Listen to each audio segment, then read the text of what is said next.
ஒரு தெய்வம் தந்த பூவே. கூட்டிட்டு போய் பாட வைக்கிற அந்த மனுஷன்ட்ட கேட்டேன், இந்த மாதிரி கொஞ்சமா கொடுங்க, பைசா கொடுங்க, நான் இவ்வளவு தூரம் பாடி இருக்கேன். அந்த மொமெண்ட்ல என்ன பிளாக் பண்ணிட்டாங்க. ஒரே லட்சங்களம்மா എൻ്റെ ஊரில் ஒரு கொஞ்சமாக ஒரு இடம் விட்டு அந்த காசு வேற கொண்டு வந்து இவளு சத்தியமாக சொல்லுங்க, இப்படியே எனக்கு டிவியில் வேலை வாங்கி தரும், அது பண்ணும், பாட்டு பாடும் என்னக்கையே சொல்லி என்கிட்ட எல்லாரும் சொன்ன, நீ ஏதோ தப்பு பண்ணதில்ல. அதான் இவளை அப்பா கூட சொன்னேன், எல்லாரும் சொன்ன இந்த பொண்ணு சொல்லுங்க கேட்காத. எனக்கும் அவ்வளோ ஒன்றும் மூளையே இல்லாருந்து இந்த குழந்தை ஏதோ நல்ல இதில் வருவோம்னு சொல்லிட்டு உள்ள பணம் எல்லாம் இவ்வளோ சண்டை போட்டு இந்த காசு கொடுத்தா போதும், இந்த காசு கொடுத்தா போதும்னு அந்த பையனை அப்புறமா கடைசியில் அந்த பையனை நான் ஃபோன் பண்ணி இது மாதிரி ஃபோன் பண்ணி என்னை மிரட்டுந்து, போலீஸை கம்ப்ளைண்ட் பண்ணி என்ன எவிடன்ஸ் இருக்குது நீங்கள் காசு தந்தது அப்படி கேட்டு அதோட நம்மளை விட்டு காரணம் நம்ம இவளை அப்பா கிட்டும் சொல்ல முடியல, யாருக்கிட்டும் சொல்ல முடியல.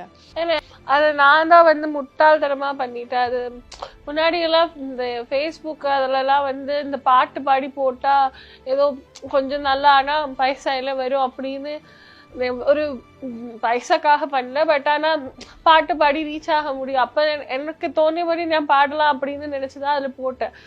அது போட்டப்போ அதுல இருந்து ஒருத்தர் எனக்கு மெசேஜ் பண்ணிட்டு என்னை கூட்டிட்டு போய் பாட வைக்கிறேன், பாட்டு வந்துட்டு நீங்க ஃபேமஸ் ஆயிருவீங்க அப்படின்லாம் சொல்லி கூட்டிட்டு போயிட்டு தென் அவங்க செட்டப் எல்லாம் அப்படிதான் இருந்துச்சு. நமக்கு தோணும்ல இது பொய் கிடையாது நிஜமா. So they gave me hope that I would be something அப்படின்னு கொடுத்துட்டு தென் ஒரு கட்டத்துக்கு மேல எங்க அம்மாவோட தாலியெல்லாம் வச்சு அவங்க எனக்கு இந்த காசு கொடுத்தாங்க. இதுக்காக நிறைய பைசா கொடுத்தாங்க.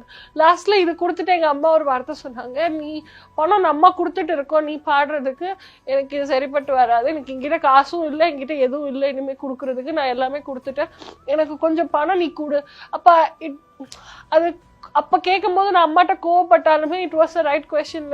அப்ப நான் போய் கேட்டேன், அந்த என்னை கூட்டிட்டு போய் பாட வைக்கிற அந்த மனுஷன்ட்ட கேட்டேன், இந்த மாதிரி கொஞ்சமா கொடுங்க, பைசா கொடுங்க, நான் இவ்வளவு தூரம் பாடி இருக்கேன், கொஞ்சமா கொடுங்க, அம்மா கிட்ட காசு இல்லை. அந்த மொமெண்ட்ல என்ன பிளாக் பண்ணிட்டாங்க.